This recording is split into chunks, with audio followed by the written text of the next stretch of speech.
OAB em Foco. Hoje nós vamos falar sobre processo eleitoral e estamos aqui com a presença do advogado e jornalista Dr. Maurício Mendes e do jornalista Anderson Duarte. Vamos começar falando sobre a Constituição que garante a todos os cidadãos o exercício da nossa soberania através do poder do voto. Isso é uma coisa que eu sempre vejo muita gente comentando, que o voto não deveria ser obrigatório, deveria ser facultativo. Eu queria que o Dr. Maurício falasse um pouquinho sobre isso. Helena, obrigado pelo convite, novamente, estar presente no OAB em Foco, satisfação debater com o Anderson também. A questão da garantia dos direitos políticos na Constituição, ela se assemelha a uma série de outros direitos que a própria Constituição assegurou ao cidadão. Hoje nós não temos só, antigamente nós falávamos que era assegurado o direito à vida. Não há somente o direito à vida, há o direito à vida digna. E a mesma coisa nos direitos políticos, né? Quando nós falamos de direitos políticos, nós temos que pensar que o cidadão tem o direito de votar e aquele que almeja ser candidato tem o direito de se candidatar. Mas não é tão somente isso. Hoje, na sequência da adjetivação dos nossos direitos, quem tem direito a votar, tem direito a votar livremente, tem direito a votar sem qualquer tipo de pressão. E os que têm direito a se candidatar, têm direito a se candidatar de forma igualitária, de forma isonômica. Não é tão somente o direito a você se candidatar. A questão da obrigatoriedade do voto, ela é muito discutida. E é interessante como os nossos direitos, a discussão acerca dos nossos direitos, ela é sazonal. Se nós estivéssemos debatendo isso há 30 anos, nós estaríamos debatendo se as pessoas têm ou não direito de votar. A discussão era essa, a tentativa era essa situação. Hoje questiona se esse direito, se essa situação não é somente um direito, mas também um dever, né? Se você deve votar de forma obrigatória. É uma discussão apaixonante, complexa, e na medida que você me pediu a opinião, eu acho que o voto tem que ser obrigatório, sim, pelo menos nesse momento histórico do país. Nós ainda temos enraizados no país uma situação de corrupção eleitoral muito forte. E se nós tornarmos o voto facultativo, é possível que muitas pessoas só votem mediante a promessa de alguma recompensa. Não sei exatamente o que o Anderson pensa sobre esse assunto, mas a gente que lida nisso no dia a dia, que vê a situação das eleições, aliás, o sistema eleitoral foi criado, uma das promessas de Getúlio Vargas, justamente para combater a corrupção. É interessante como a corrupção é um tema recorrente no nosso país, né? A República foi proclamada para combater a corrupção do Império. Posteriormente, a Revolução de 30 para combater a corrupção na República Velha, né? O golpe de 64, em tese, seria para combater a corrupção.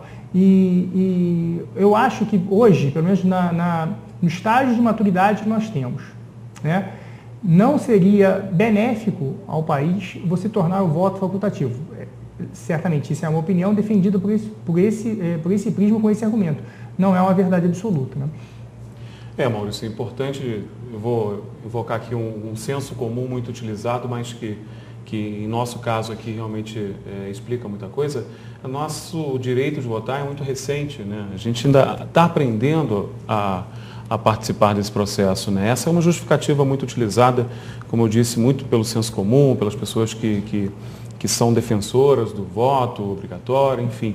Mas, de fato, a gente está aprendendo ainda. Esse processo é um processo lento, a nossa legislação ela está caminhando, ela está se modificando a cada pleito, e ela tem apresentado muita coisa importante nesse processo, né, de amadurecimento do cidadão enquanto votante. E a gente tem até, essa semana a gente viu alguns ativistas franceses, né, alguns intelectuais franceses pensando num possível voto obrigatório em algumas comunidades da Europa. Então, quer dizer, e eles já têm, né, a questão do voto já bastante consolidada. Não só a questão do voto, como a questão de debate político. Né? A nossa democracia é muito recente. Muito recente. Se você pensar numa história de um país, nós temos eleições presidenciais desde 89, são 23 anos. Acho que advogado não é bom em conta, né? Mas acho que são 23 anos. O jornalista é pior ainda, então... Acho que são 23 anos. É muito cedo para a gente ter essa situação. E há problemas estruturais no país. Conversando sobre a França, que é um país com a tradição histórica, a Revolução Francesa é marco na alteração de forma de pensar a sociedade, né, na divisão dos poderes, né, quer dizer, de 1789. Você vê que a França discute isso, eu acho que, por isso que eu defendo, o voto ainda tem que ser obrigatório. Né? E aí, essa obrigatoriedade é um instrumento importante, como você disse, realmente de combate à corrupção, que tem sido a principal bandeira das modificações da legislação. Ela não minimiza, né? Não elimina, né? Mas eu acho que ainda é uma coisa que reduz um pouco a possibilidade de compra de voto. A gente tem que entender, a população tem que ser instruída no sentido de que não é só, de não ser um dever, né? De se sentir só obrigado, de ser um exercício de um direito, né? E falando sobre isso, eu queria também que você falasse um pouquinho sobre a capacidade eleitoral, né? A capacidade que a gente está falando aqui de quem vota, né? E também a capacidade de ser votado. Falando de uma forma técnica, né? Tem dois tipos de capacidade. Você tem a capacidade eleitoral passiva, que é a possibilidade de você ser votado, e a capacidade eleitoral ativa, né? Que é a capacidade de você exercer seu direito de votar. Com 16 anos, você pode tirar seu título de eleitor, não é obrigatório ainda. Tanto o voto quanto o alistamento, ele é facultativo no intervalo etário entre 16 e 18 anos. A partir dos 18 anos, não. Tanto o voto quanto o alistamento, eles são obrigatórios.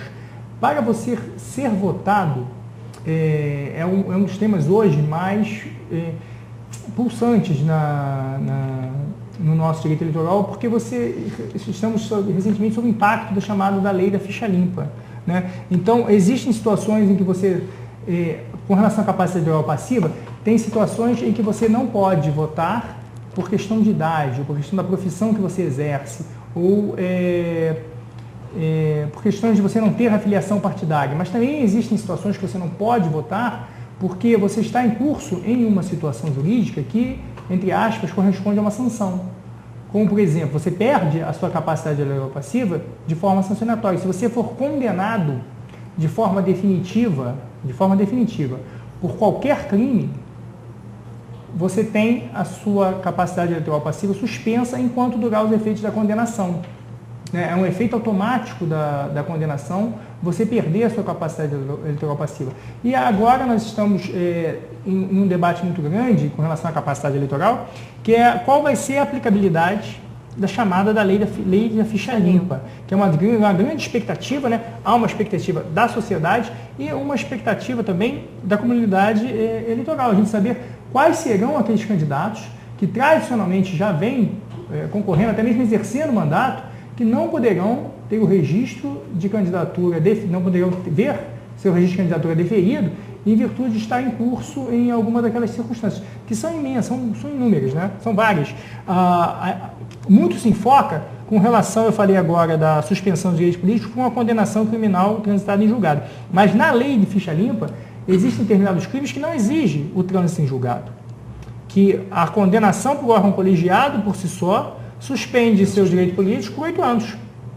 Agora, além disso, há outros temas que não são muito abordados, mas que são verdadeiros. Você vê como, por exemplo, se um advogado for expulso dos quadros da OAB, ele está inelegível por 8 anos.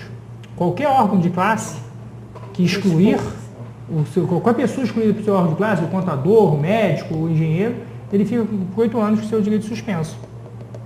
Não? Essa questão também, Maurício, só lembrando de um esforço que o TSE tem, quase que um mutirão mesmo para se preparar para essa eleição municipal, que já são esperados inúmeros recursos, já são esperados inúmeros pedidos, né, justamente nessa linha da aplicabilidade da lei do ficha limpa. Sim, da impugnação. Né? Nesse sentido, eu acho extremamente interessante a gente conversar isso aqui, extremamente interessante a imprensa, a forma como a imprensa tem informado a população. Muita gente fala, às vezes, critica a imprensa, mas eu gosto de dar um exemplo, tirando da esfera eleitoral. A mídia ajudou a acabar com a pobreza infantil. Né? Da mesma forma, a mídia corretamente educada pode não fazer a votação neste ou naquele candidato, mas mostrar para a população quais são os efeitos de uma votação equivocada, de uma postura imediatista na hora de você votar. Né? Eu acho que a gente não deve conduzir para votar esta ou aquela, desta ou daquela forma. Tem uma frase que eu gosto no Hamlet, que o Polônio aconselha o filho dele, né? Ouve aos outros, mas forma teu próprio juízo. É exatamente essa situação. Eu acho que a grande matéria-prima que nós temos hoje é a informação. Se a gente conseguir levar a informação para a população, ela tem a possibilidade de fazer uma escolha melhor. E falando sobre as próximas eleições, né, lembrando a título informativo para a população, a idade mínima para o candidato de capacidade ativa, né, de capacidade passiva de ser votado para vereador é de 18 anos e prefeito 21 anos, né, título só informativo. A gente vai para um intervalo e daqui a pouco a gente volta com o segundo bloco.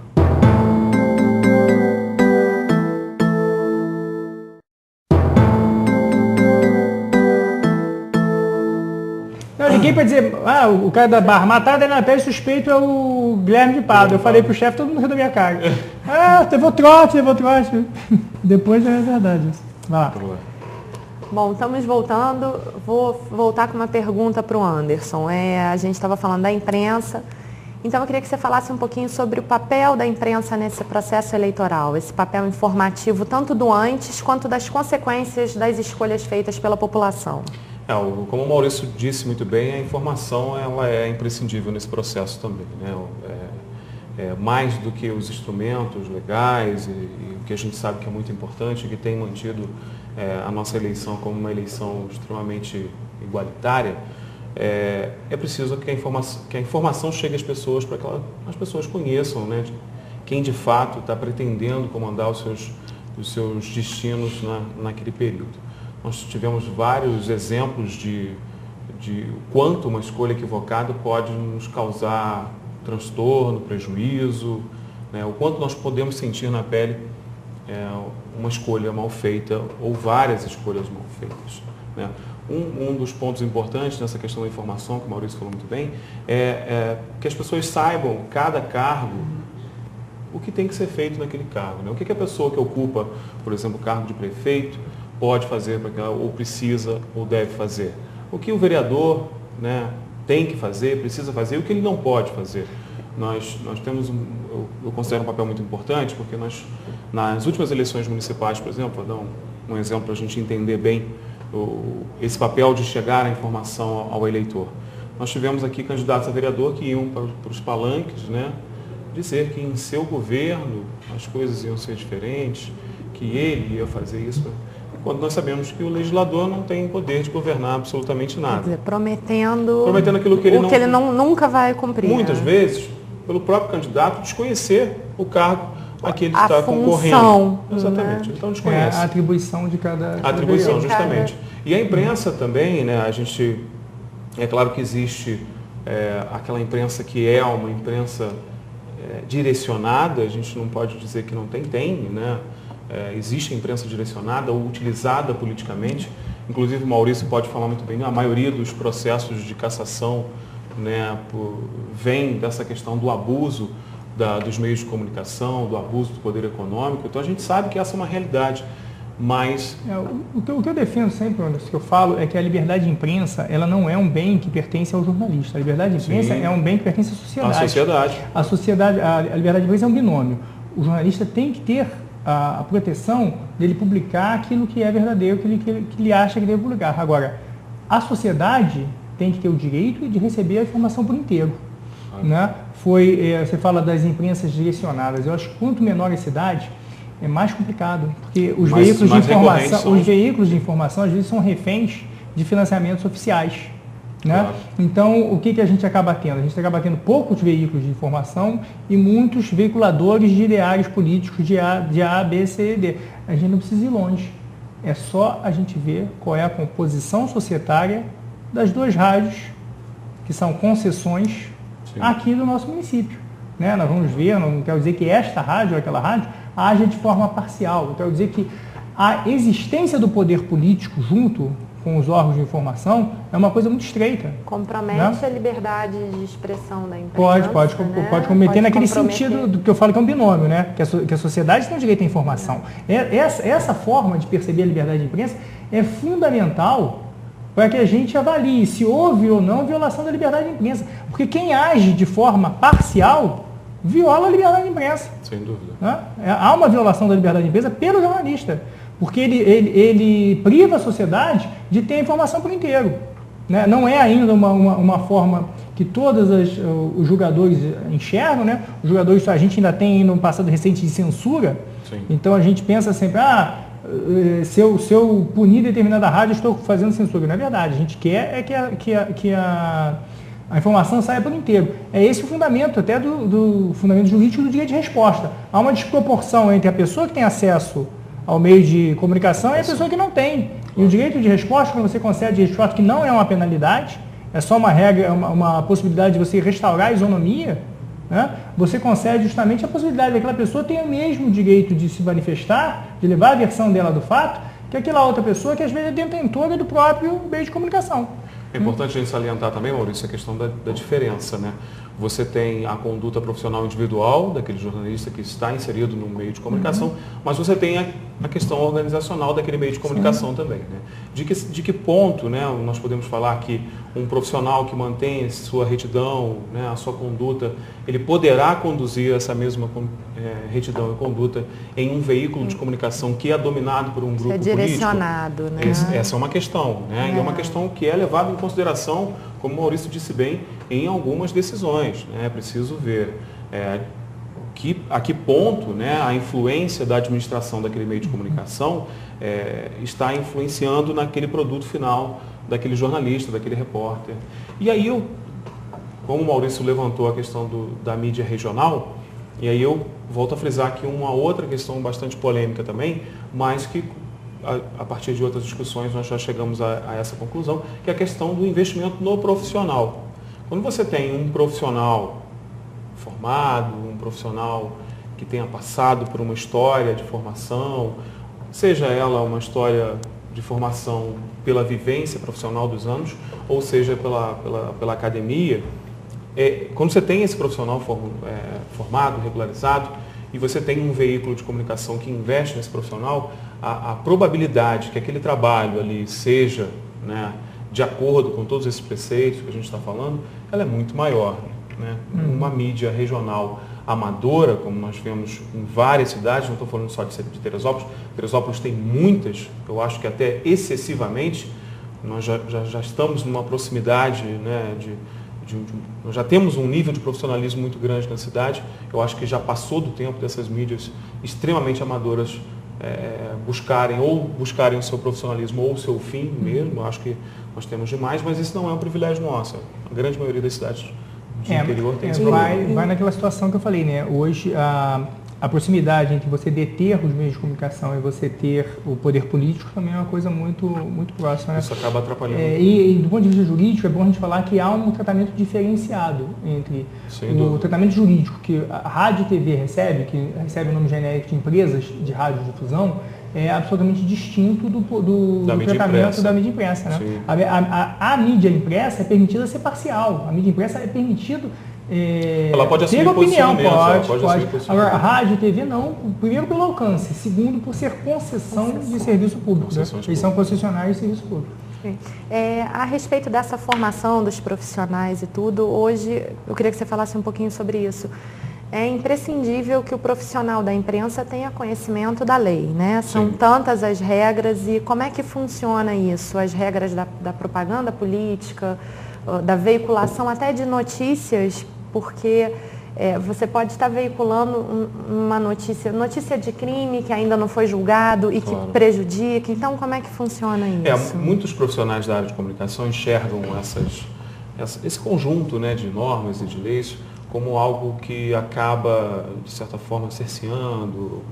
Eu não vejo dessa forma. Eu acho que são instrumentos extremamente necessários, até por isso. Nós não somos dominadores do processo legislativo, nós não conhecemos todas as leis, né? Não somos advogados, enfim, mas todas essas normas e condutas, essas leis, nos guiam a ter um resultado que, como o Maurício lembrou muito bem, que está de acordo com a responsabilidade que nós temos, que é a de trazer as informações da maneira como ela deve ser. Então, quando você chama um acusado de algum crime, né, quando você já o condena, por exemplo, um acusado de estupro, quando você o chama de estuprador, você já está condenando ele. Né? Então, esses são alguns exemplos de que você tem que seguir essas normas, né? Você tem que acabar se profissionalizando, de certa forma, a gente tem que estudar muito.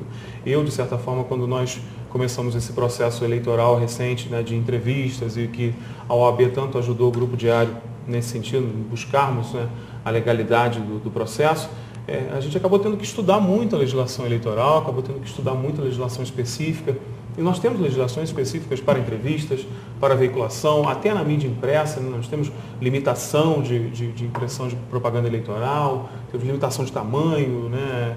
A questão do direito de espaço ser igual para todos os candidatos. Então, são coisas que nos permitem, mais uma vez, a ter um resultado final responsável, né? A ter um resultado final que seja e que não desequilibre esse processo todo, né?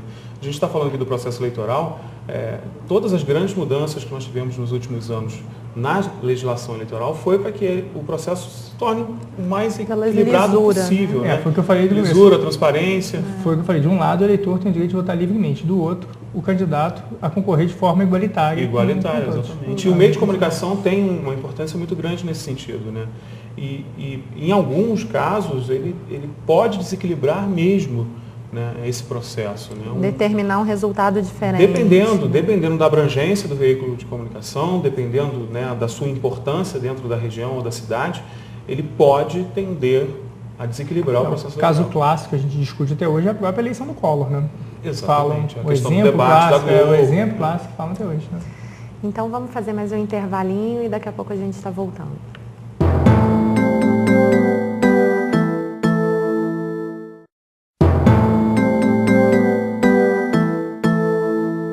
Estamos voltando com o terceiro bloco do OAB em Foco. O tema hoje é direito eleitoral.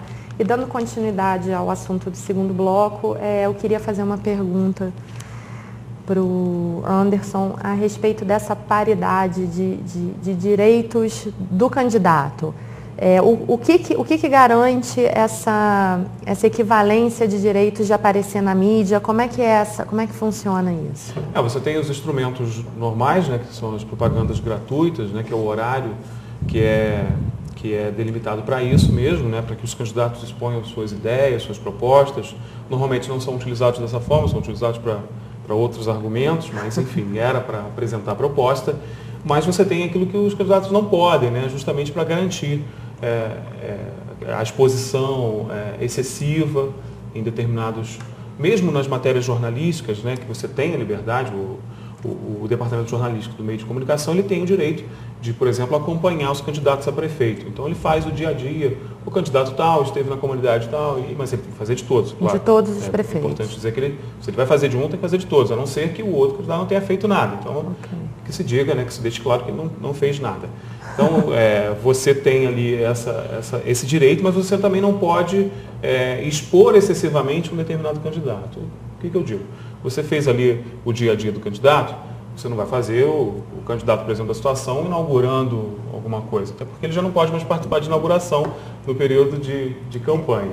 E você tem outros instrumentos também que garantem, né, como a questão da publicação no jornal, você tem limitação do número de inserções, né, do número de publicações, ou seja, você tem aqueles santinhos no jornal, né, que geralmente são impressos e que é importante, que é uma forma de receita para os veículos de comunicação. Isso é a propaganda paga, é a propaganda que você está falando, chamada propaganda exatamente, paga. A propaganda paga, ela tem uma limitação também, são 10 inserções máximas, né? Isso também, na TV ou no... Não, isso no jornal impresso. No jornal impresso. Na TV e no rádio só são permitidas no horário gratuito. Então a propaganda paga, não existe propaganda paga na TV nem no rádio. É fundamental a gente entender essa situação de diferença do tratamento que é dado à TV e rádio e jornal impresso. Repetindo, TV e rádio são concessões, jornal impresso não, né? Qualquer pessoa pode montar um jornal impresso. Outra diferença que tem é a seguinte: para eu ler um jornal, eu tenho que querer ler o jornal. Para eu escutar o rádio, eu não preciso querer escutar o rádio. Se eu ando num ônibus, o ônibus tem rádio, eu estou escutando independentemente da minha vontade. Se eu entro numa loja, a loja está tocando aquele rádio, eu estou escutando independentemente da minha vontade. Claro, poder de persuasão. E aí outra coisa, para eu ler o jornal, eu tenho que me concentrar em ler o jornal. Rádio, eu posso dirigir o carro, eu estou ouvindo rádio. Eu posso cozinhar e estar ouvindo o rádio. Então, em TV e rádio, não é permitida a propaganda paga, né? No jornal pode, o Anderson falou da limitação da quantidade de inserções, mas há uma limitação também quanto ao tamanho. O tamanho é 1/8 de página, caso 10, seja o standard, e até 10 publicações. E tabloide é 1/4 de página também. Sempre foi limitação. Assim? Sempre houve essa limitação? Ou já foi liberada? Olha só, a nossa lei que rege as eleições, ela é de 1997. Antigamente, para cada eleição havia uma legislação casuística. Sim. Então, é uma lei chamada Lei 9504, de 97, né, que foi tendo os seus aprimoramentos de acordo com a necessidade. A gente teve, com o escândalo, por exemplo, um exemplo. Com o escândalo do Mensalão, houve uma chamada reforma eleitoral, Lei 11.300, que alterou profundamente a forma de arrecadação e gasto de campanha. Né? Teve essa, infelizmente, a legislação eleitoral muda no tranco. Né? Quando ocorre algum problema, que eles corrigem algo que era deficiente, que vem existindo. Essa situação, ela foi feita justamente para isso, que eu falei, para tentar garantir a igualdade. Igualdade, ela não é a paridade, não é a mesma coisa. A gente não pode, um exemplo disso é o horário eleitoral gratuito destinado a cada partido. Isso é calculado da seguinte forma, você tem 1/3 que é fixo. 1/3 do horário é igual para todos os partidos. Os outros 2/3 são divididos proporcionalmente à bancada que aquele partido conseguiu na Câmara nas eleições anteriores. Né? Isso para quem não é advogado, é complicado a gente falar que isso é isonomia, mas isso é isonomia, porque você trata os desiguais de forma desigual. Né? Para quem não acha, a noção de igualdade que o pessoal pensa é que a noção de paridade. São partidos políticos que têm que ser tratados da mesma forma. Não é. Juridicamente não é, isso não é igualdade. E eu queria também perguntar queria que comentasse um pouquinho a respeito da internet. Como é que fica esses direitos políticos, se existe essa igualdade na internet? Como é a regulação do processo político na internet? A gente falou sobre o tempo da lei, sempre foi assim. Você vê que em 1997, quando a lei foi aprovada, que ela foi elaborada antes, ninguém tinha noção da importância que a internet ia ter na vida da gente nesse espaço curto aí, né, de 15 anos da lei. Né? E como toda situação superveniente, foi feita primeiro vem a situação, posteriormente é feita a regulamentação. Né? Hoje a internet é regulada também para tentar fazer uma situação de isonomia. Pelo menos as regras que são criadas são iguais. É permitida a propaganda na internet, desde que o site seja hospedado no Brasil. Né? E a limitação com relação ao... A gente debatia aqui com relação ao período. Qualquer propaganda eleitoral só é permitida a partir de 6 de julho. Né? 5 de julho é a data limite para o registro das candidaturas. Né? As convenções, esse programa está sendo gravado em um período de convenção, né? Entre 10 e 30 de junho são feitas as convenções e que são escolhidos os candidatos. A partir da escolha, as questões de limitações, a partir da escolha do candidato em convenção, ele não pode mais apresentar programa político. Programa em rádio e TV. Qualquer tipo de programa. A partir da escolha dele. Né? E também se a emissora, se tiver programa, se eu fosse candidato, se tivesse Maurício Mendes Show, por exemplo, o nome desse programa tinha que parar de ao ar com esse programa. Mesmo que tivesse outro apresentador. Exatamente. Show do Ratinho. Se o Ratinho fosse candidato, né, não poderia ser esse candidato. Né? Na internet nós temos a limitação, né? O site, como toda propaganda, só pode começar a funcionar a partir de 6 de julho e tem que ser retirado antes do... E os blogs? Pois é, os blogs e as redes sociais são temas de muita discussão, né? Como o Maurício disse. Ainda está se buscando o ideal para que se aconteça a propaganda eleitoral.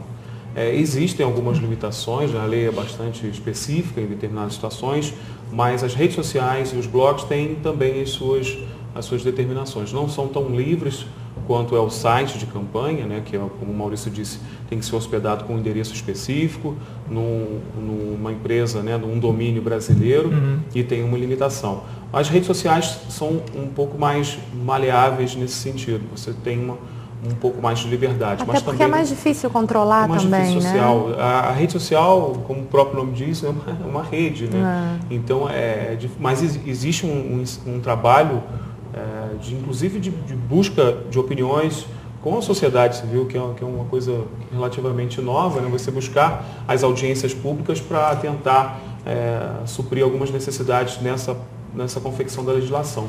Mas as redes sociais têm também as suas limitações. Né? É bom dizer que os candidatos eles não se sintam tão livres, né, para atuar na rede social como deveria, porque existem também as suas limitações. O que eu li a respeito é justamente esse conflito entre a liberdade de expressão do indivíduo, porque os blogs seriam uma coisa individual, né? Não, sem vinculação, e a pessoa poder... E o blog também entra naquela questão do acesso, né?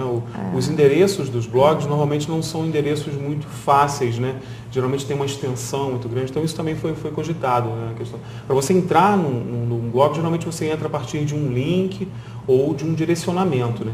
Esse direcionamento nas redes sociais é que tem sido muito discutido.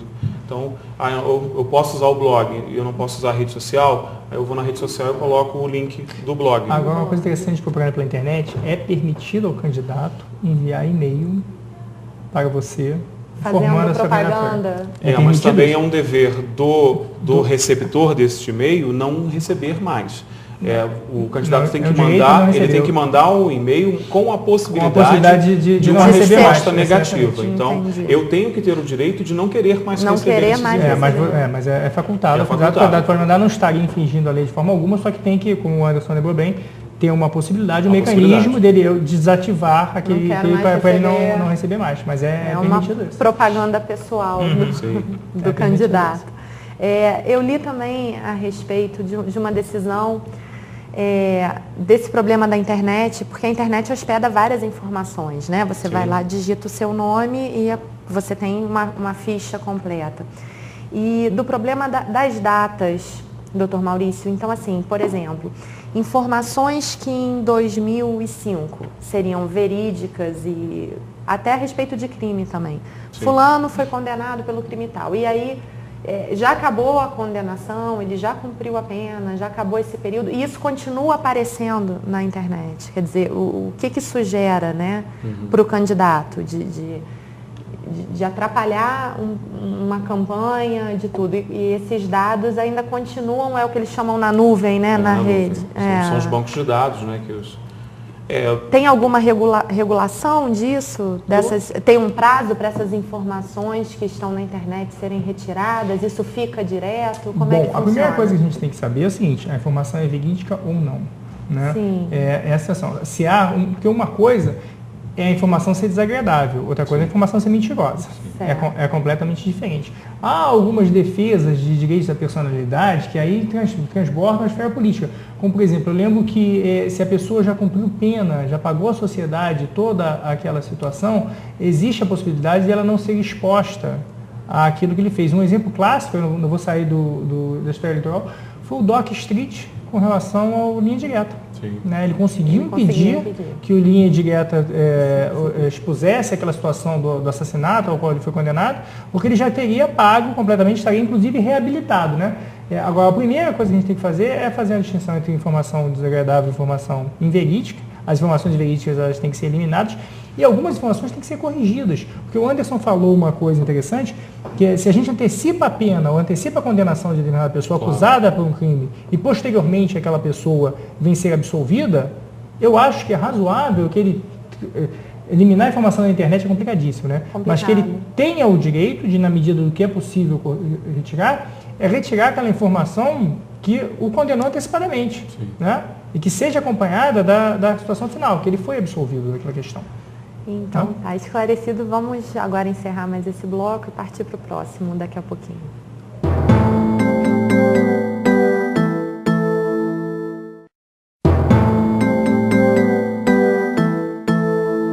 Estamos voltando com o nosso programa OAB em Foco. Agora vamos falar um pouquinho sobre a situação do nosso município, né? A gente vai ter eleições agora para prefeito e vereador.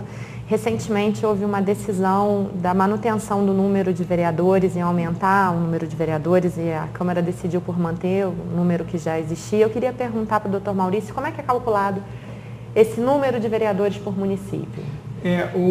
A Constituição da República estabelece no artigo 29, se não me engano, da Organização dos Municípios, né, guardar número de artigo é complicado, mas qual é o número máximo de acordo com a população, né? Teresópolis, no caso, são 160 mil habitantes, pouco mais de 160 mil habitantes, segundo o censo do IBGE, então poderia ter até 21 vereadores, que havia não me trai, há 2 anos foi feita uma mudança na lei orgânica. Sim. Que levou para 21 vereadores. Então, em se mantendo o que determinava na lei orgânica, nós teríamos a eleição agora em outubro para 21 vagas na Câmara dos Vereadores. Foi feita uma votação na Câmara que fez uma emenda à lei orgânica, né, que reduziu esse número para 12. Então, nós teremos 12 vereadores. Isso é fundamental não só para sabermos quantas cadeiras serão ocupadas na próxima legislatura, como também para o cálculo do número de candidatos. Né? Quando um partido registra a sua nominata, registra o número de seus candidatos, ela pode registrar até, se o partido concorrer sozinho, até 150% do número de vagas ao qual ela vai disputar. No caso concreto de Teresópolis, 12, se o partido vier sozinho, ele pode registrar 18 candidatos. Em havendo coligação, esse número é o dobro do número de vagas para que a qual a coligação vai concorrer. No caso concreto de Teresópolis, seriam 24 candidatos. Com uma observação, seja a coligação, seja o partido, tem que obedecer ao percentual mínimo de 30%, mulheres. Pelo menos. A gente fala mulheres, porque normalmente a quantidade de mulheres é inferior, mas de cada sexo. Entendeu? Se eu registrar 80% mulheres, eu não posso. Eu tenho que registrar no mínimo de cada sexo 30%. Né? Então, e antigamente seria o seguinte, se eu registrasse 10 candidatos, eu não precisava obrigatoriamente ter 3 mulheres, eu registrava 7 homens e ficava sem as 3 vagas. Hoje não. É obrigatório. Hoje é obrigatório você ter um percentual de 30% reservado a cada sexo, efetivamente concorrendo àquela eleição. E como é que foi a cobertura da mídia desse evento? Pois é, a discussão foi muito grande, né? Na verdade, você tem correntes na cidade que acreditam que com 21 os bairros e segmentos estariam mais representados, né? Essa é a argumentação, no sentido de que o repasse, né, do executivo para o legislativo é o mesmo, não é alterado. O que aconteceria é uma divisão maior, né, entre o número de cadeiras. E você tem, no outro ponto, os que defendem os 12, né, dizendo que a representatividade não é tanto prejudicada, né, com essa redução, na verdade, voltando atrás, né, porque eles, na verdade, os vereadores primeiros, eles aumentaram para 21 e depois voltaram atrás para os 12, mantendo os 12. Manutenção. E a discussão é de que é preciso ter mesmo um qualitativo, né, na Câmara e não no quantitativo. A discussão foi muito grande. A sociedade, nós tivemos uma audiência pública, né, pouco antes da primeira decisão, né, de subir para 21 vereadores, foi no ano passado, e essa audiência pública, algumas instituições, né, alguns sindicatos e organização civil, a sociedade civil organizada, participaram e tiveram a oportunidade de ir ao plenário e dizer, né, do seu posicionamento e defender os seus argumentos.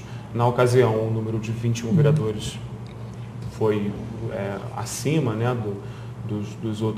das outras possibilidades, não muito, né? Nós tivemos uma divisão muito grande de opiniões, entidades que queriam 15, entidades que queriam 12, entidades que queriam 9, nós tivemos entidades que pediram para reduzir para 9 vereadores, mas eu acho que a discussão maior da sociedade mesmo foi a questão da qualidade da representação, né? Independente de quantitativo e independente de repasse ou não, a questão da qualidade acho que foi a maior discussão. Eu acho que nesse aspecto, acho que eu tenho uma opinião que vai muito contra o que o senso comum da população fala. Né? Eu sou a favor de uma quantidade maior de vereadores. Né? Eu acho que essa situação da população querer um número menor de vereadores, ou querer pouco, vai muito de uma descrença que a população tem com relação ao legislativo. Né? Há um sentimento de revolta muito grande da população. Eu acho que o número de 21 vereadores seria um número melhor para a cidade do que o número de 12. É uma opinião pessoal.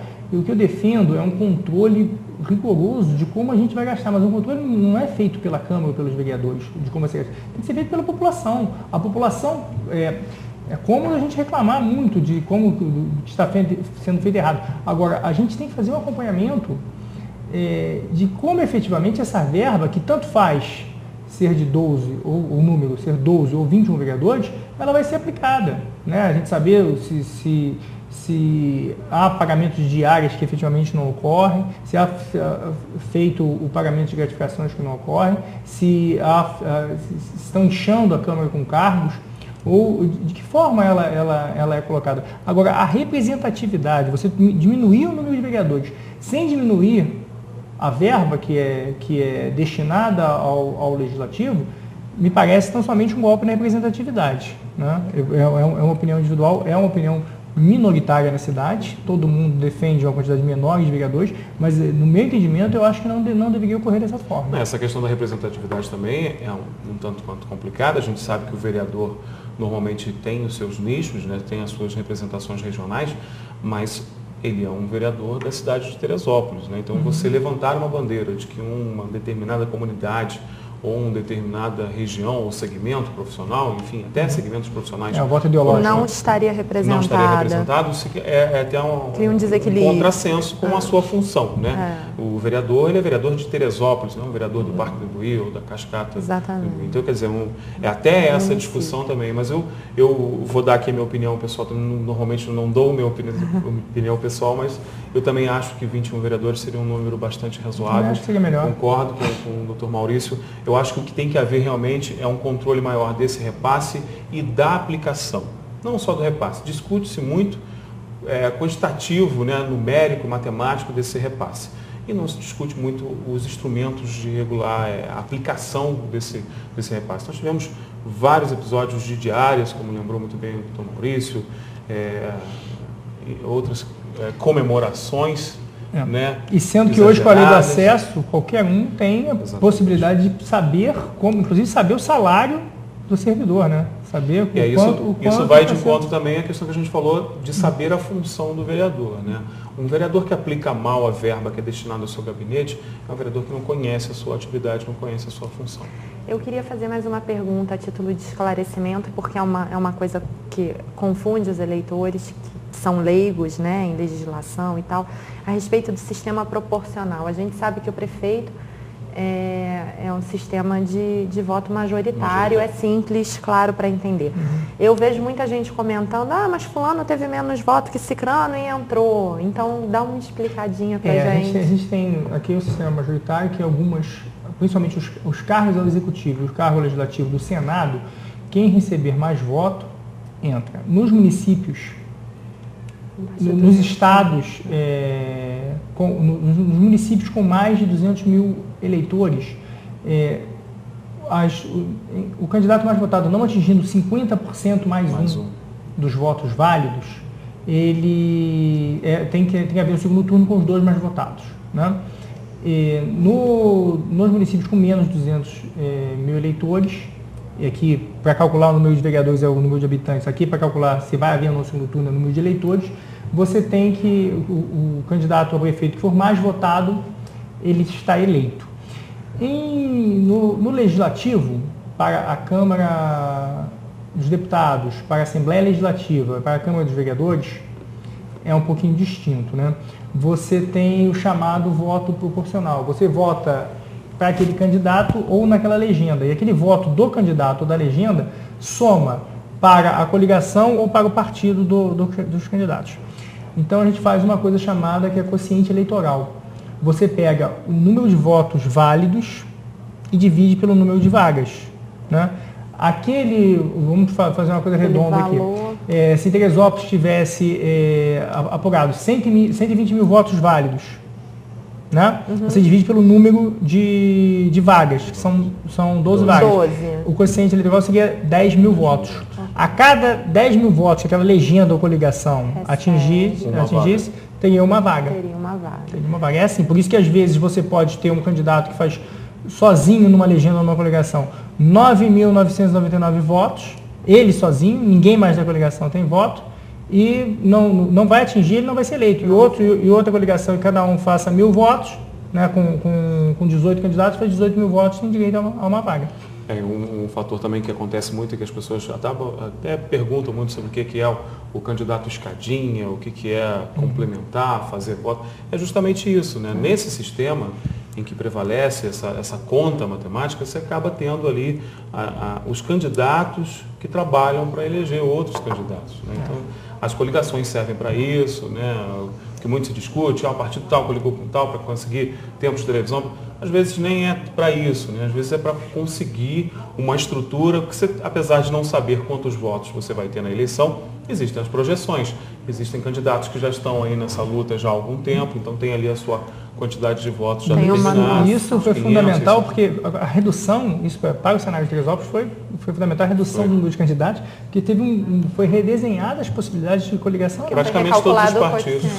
O coeficiente vai ser diferente, mais partidos vão ter que se agregar para juntos conseguir os votos, para conseguir eleger um candidato. Que vislumbravam participar da eleição de forma sozinha não vão poder mais. Vão ter que pensar nas coligações. Né? E aí esse período que a gente vive é um período muito importante, das convenções, justamente desse processo eleitoral. Bom, estamos encerrando o nosso programa. Eu queria agradecer muito a presença do Dr. Maurício, Dr. Anderson. Muito obrigada. Queria saber se vocês querem fazer alguma consideração final. Queria só agradecer também, Helena, a possibilidade de participar e pensar e falar que a situação, né? A gente tem 4 anos para reclamar dos candidatos, a gente tem que saber escolher bem, né? Vai saber em quem a gente vai votar. E tem critério para escolher, né? Fazer aquela pergunta, o que eu quero para a minha cidade? Se eu quero para a minha cidade que ele me dê um saco de cimento agora e pronto, acabou. Tudo bem, você vota em quem te dá um saco de cimento. Se você quer ter uma perspectiva de futuro, você tenta escolher um candidato que possa te dar uma perspectiva de futuro. Eu também quero agradecer a presença aqui, o convite de estar aqui de novo na OAB. A última vez que estive com o Dr. Maurício também, é sempre muito importante. A OAB é um órgão muito importante para o Grupo Diário, um órgão que veio somar muito com a nossa estrutura e justamente o que o Maurício falou, que as pessoas tenham responsabilidade no momento do voto. A gente teve um exemplo claro de como a nossa displicência na escolha de um bom nome pode nos custar muito caro. Que exerçam seu direito sem pensar que isso é uma obrigação ruim. E que sim, é um direito. Exatamente. Muito obrigada.